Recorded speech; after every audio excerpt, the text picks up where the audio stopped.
შორეული ვარსკვლავებისა და galaktikebisკენ გაფრენა ჩვენ არ შეგვიძლია. ამიტომ ასტრონომები იძულებულნი არიან ის შეისწავლონ, რაც ასე რომ ვთქვათ, ციდან სვივა, კოსმოსიდან მომავალი ნებისმიერი გამოსხივება თუ ნაწილაკი. ისტორიაში ყველაზე დიდი ასტრონომიული ინსტრუმენტის მშენებლობა უკვე დაიწყო. ციკლოპური რადიოტელესკოპი ორ კონტინენტზე განთავსდება. ეს არის SCAO, კვადრატულ კილომეტრიანი ობსერვატორია, 100,000-ზე მეტი ანტენა, საერთო ფართობით კვადრატული კილომეტრი. ეს სისტემა ყველაფერთან ერთად არა ერთი, არამედ ორი ტელესკოპიც არის. ერთნაირი პრინციპით აგებული ორი სისტემა სხვადასხვა კონტინენტზე განთავსდება და სხვადასხვა დიაპაზონში იმუშავებს. მის აფრიკულ ნაწილში სატელიტურის მსგავსი 197 თეფში შევა. 64 მათგანი უკვე მუშაობს სისტემა მირკატის სახით.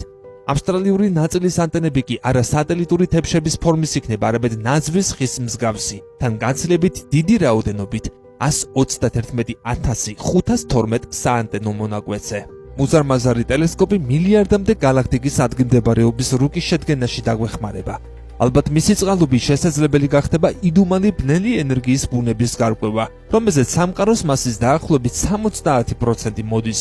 მის შესახებ მხოლოდ ის ვიცით, რომ აჩქარებით აფართოებს სამყაროს. ამ უცნობი ბუნების მქონე სუბსტანციის შესახებ ჩვენი ცოდნა მხოლოდ თეორიულია.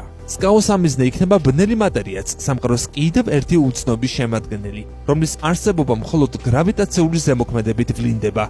კოსმოსის სრული მასის 30% სწორედ მასზე მოდის. აქაც მხოლოდ თეორიები გვაქვს.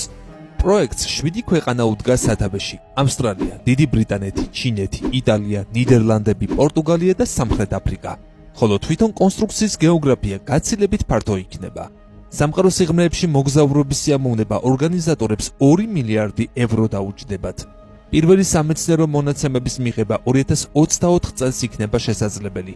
მშენებლობა კი სრულად 2029 წელს დასრულდება.